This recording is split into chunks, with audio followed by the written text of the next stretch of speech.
Hello, my name is Robert from Iceland. I'm from the nonprofit Citizens Foundation. And today I want to tell you a little bit about our work in developing citizen engagement solution, how we can look at ways to bring democracy to the 21st century. And the foundation is 14 years old. And I'm going to tell you a little bit about our work. So Iceland has a pretty old history of democratic experiments, being sort of a Viking country. We founded one of the world's oldest parliament that is still running in the year 930, and there's been more or less continuous sort of democracy up to a point in Iceland all the way since then. And about 100 years ago, citizens could go and vote every 4 years for the representative, just like today. And they would go often on horseback, or even they would go and even walk. Some people walked for 2 days to get to the voting place. And they would often meet their representatives even in the street. And it was not a lot of people living in Iceland at the time, and there was more closeness, I guess, with the people who were going into parliament. And then time sort of flies. The car becomes popular in the 30s in Iceland, and technology, like everywhere. We have the first computers in the 60s, and access to the web and the internet opened in 1993. And that's actually where I started with my sort of entrepreneurial projects. I started the first internet company in Iceland in 1993, and the first internet company in Denmark in 1995. And but through this whole big technological evolution, which also includes mobile phones and social media, and now AI more and more, our democratic system hasn't evolved very much. We're still voting every 4 years. And in 2008, the financial crisis hit. And it hit many places pretty badly. But it hit Iceland uniquely in a very dramatic way, because Iceland is very small. And the Icelandic government had sort of been supporting building up a big financial sector in Iceland. So we had like a financial sector that was like 11 times the GDP of the whole country. So it was like a huge balloon, much bigger than the whole system of Iceland. And it all came tumbling down. Just in a matter of 10 days, all 3 commercial banks went bankrupt. I remember my grandfather calling me, and he was at the bank, and he was like with a black garbage bag, and he was going to get all his money out. I mean, he's a former taxi driver. He didn't have a lot of money, but he still wanted to get it out. He couldn't. People were afraid that, the ATMs wouldn't work. They wouldn't be able to get that. All the money for everybody was gone. And so people in the country really took to the streets, and with a very sort of strong message of, how could you have let this happen? How could you have sort of let us down in this way? Because, for many reasons. And so this is actually where we start our work. And as a civil society organization, basically with the idea of how can we use the internet to connect citizens and governments together with the aim of taking better decisions, to improving decision making, making it less likely that we'll have a rerun of the fiasco of the financial crisis. And we built open source digital democracy infrastructure that governments around the world and public sector use to connect the citizens. And our goal, obviously, democracy is one of our key goals, but more practically, we want to improve decision making and make government decisions and democratic decisions be up to speed of a world that's really, really moving very fast, with technology specifically. And we have a small office in Iceland, and we have a tiny office in the United States, Citizens Foundation here in Iceland, and then Citizens Foundation America in the United States. I mean, we call those offices, but those are actually two absolutely separate nonprofits. And our platforms and solution have been used in thousands of projects in 45 countries so far.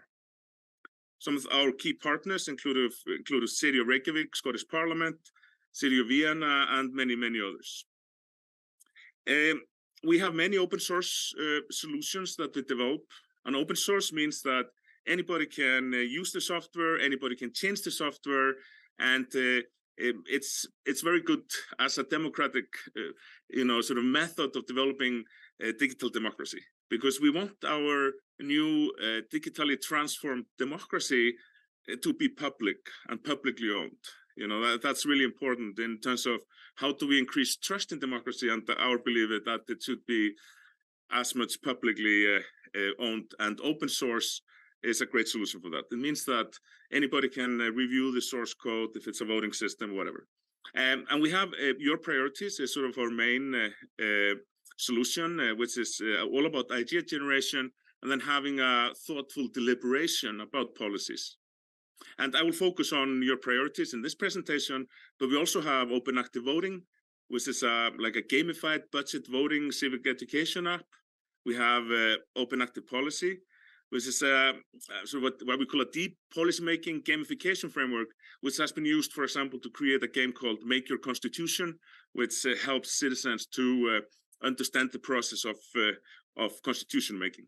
And finally, we have the Common Crawl Scanner, which we can use AI to search for different items that happened on the public internet from 2013 today. But let's focus on your priorities. And so it is in its core an innovation platform, and that innovation through ideas and then deliberation. So this story in The Economist caught my attention last year. The missing pandemic innovation boom was saying society have become worse at finding new ideas, translating them into innovations, and then using those innovations. And one of the things that there are many reasons for this, but one of the things that we suspect is not helping is that how we consume most of our media and most of our information today. And I went looking for some good ideas, and yes, there's so many great ideas on social media, but they are like really all from today. Like old ideas that tend to drop down to the bottom, and the business model of social media, and don't get me wrong, I love social media. I use it every day. We use social media to connect with citizens. Love it. But if you want to talk about generating idea, generating innovation, and doing thoughtful deliberation, it's not a really well-designed system for that. And that's mainly because of the business model. The business model is basically to sell as much advertisement as possible. And how do you do that? You prioritize new content. You prioritize that there should always be new content flowing into the platform to sell as much ads as possible. So your priorities as a solution to help deal with those problems, and basically to help to take better decisions, build up trust, but it's also combines play and civic work in a meaningful context. Taking part in digital democracy, it should be fun. It should be a joyful experience. It should not be bureaucratic or boring. Because that's just not the way that regular citizens respond to things. And the platform is quite simple in the terms of that citizens can add ideas and points for those ideas. They can sort of like and dislike things. And here you see one example. And this is a project called My Neighborhood, which we've been working on with the City of Reykjavik since 2011, where a part of the budget of the new construction in the city is basically given out to people. And then people come up with ideas on what to build, and then people can have a deliberation about what should be built. Here's another example from our partner, the Scottish Parliament, which have used our Your Priorities platform to engage citizens on many different issues. This is an example of climate change in EU, and governments are more and more seeing the benefits of actually engaging citizens in this sort of a deep, meaningful way, because politicians, like we all are, faced with ever more complex decisions. There's a lot of technological decisions. There's societies are changing in terms of people expectations are changing and so on. And it's all happening very fast. So engaging with citizens in this way really helps to, sort of move information in the places where they are, can be used in a practical way. And this is another project in Iceland on a national level where the government was working on some changes to the constitution, or trying to make some changes to the constitution, and using an online platform, it gives a wide range of citizens the opportunity to take part. And but nothing of this would be very useful if we wouldn't have constructive deliberation. And when we did our first pilot project in 2009, the Citizens Foundation, we got a small grant from the Icelandic Parliament, and we implemented a project called Shadow Parliament, where we were getting laws from the Icelandic Parliament website, and we were giving people the opportunity to comment on them. And in the first evening back there in 2009, we had, some laws about fisheries policy, and we have this horrible personal argument that happens between the participants and about fisheries policy.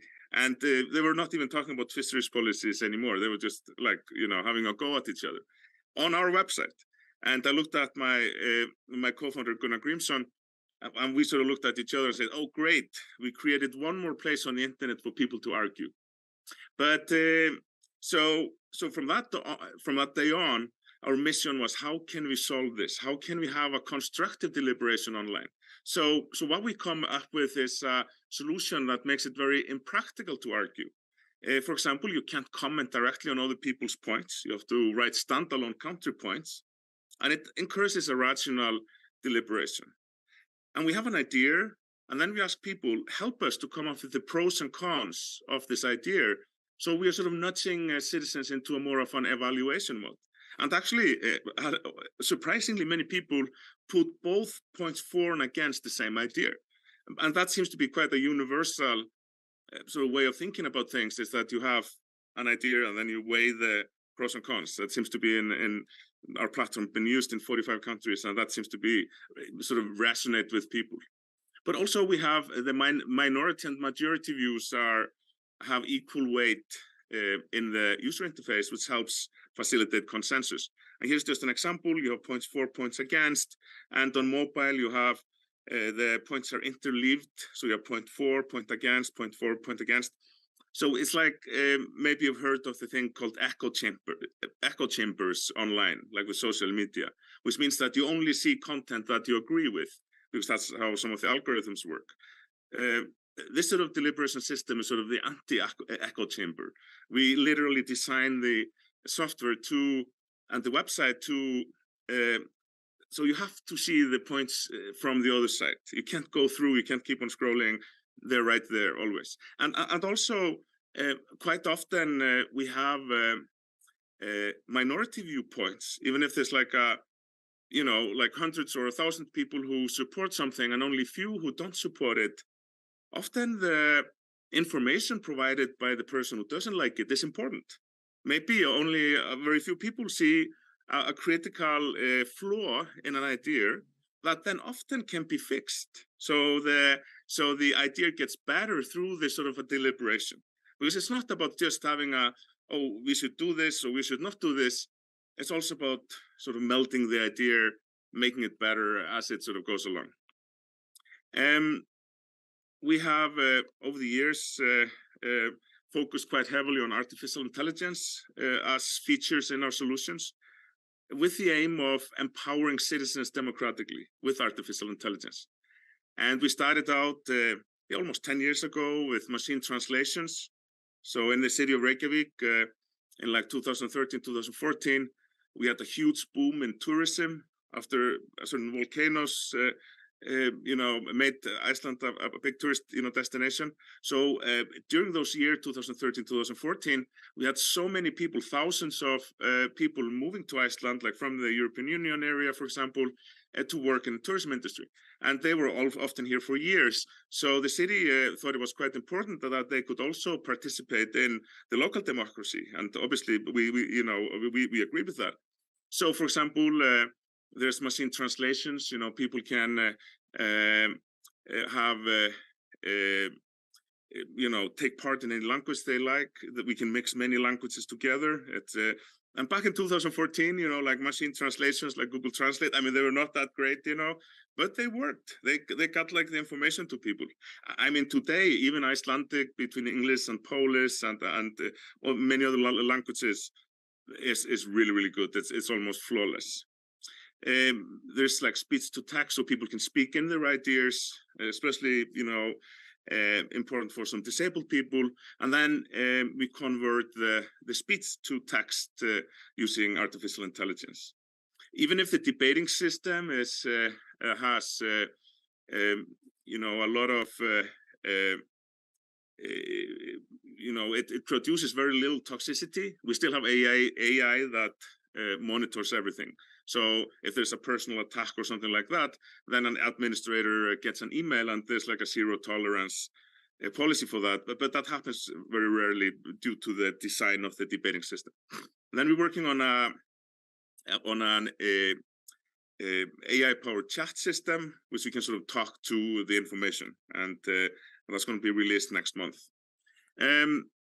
So when it comes to governments using your priorities or other platforms like social media to engage with citizens, and so you have the public sector on the left side of this diagram, you have social media in the middle, you have citizens on the right, and you have this ad-driven business model that has the really, really big flaw is that if you want to do something bad, if you want to influence this discussion and you want to influence this in any way, the only thing you need is like bad intentions in your head and then some money, and you can have influence. And this is has been sort of a bit of a whack-a-mole over the years. There was a big article out in The Guardian last week, I believe, about how this is still going on. I mean, people have talked about, potentially this affecting Brexit election cycle when Trump and Hillary were facing each other and so on. But with open source and non-profit business models, you can create those engagement methods quite easily, between citizens and governments. We have a cloud solution that we use, but also governments can install the open source software in their own clouds. And this creates a much more resilient mechanism for influence campaigns and for bad actors, because bad actors have no special, they can't use any money to buy influence in a solution like this.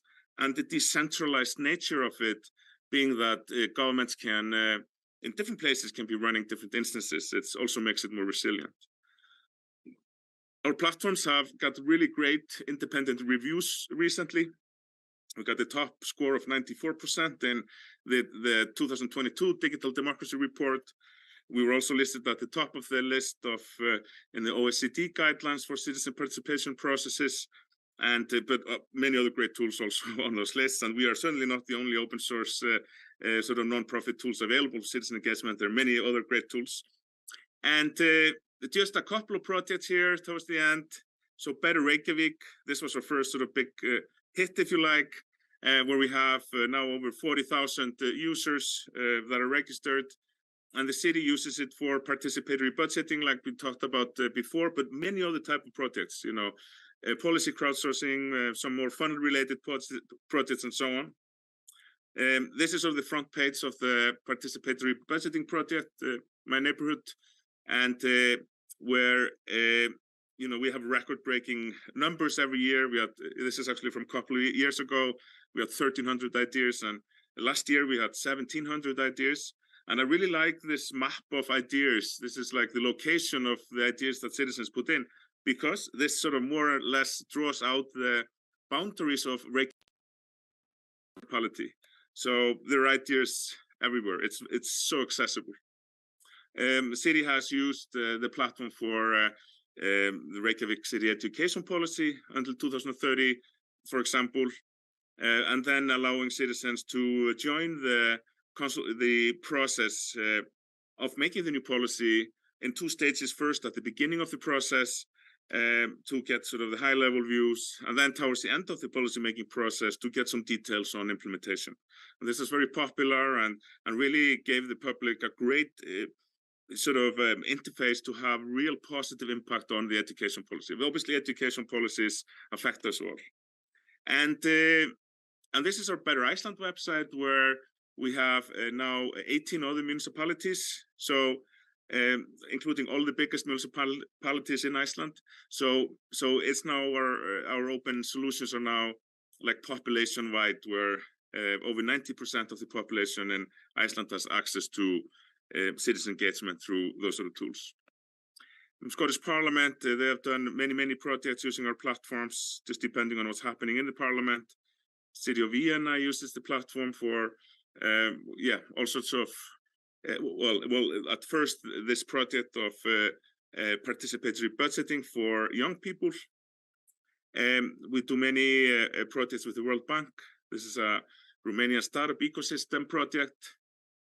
This is actually our largest project in Kyrgyzstan, which we've been working on with World Bank, where hundreds of thousands of people have taken direct part and logged in to take part from thousands of villages across Kyrgyzstan, basically having real effect on how World Bank grant money is being used on the ground in those villages. And you can see some of the villages.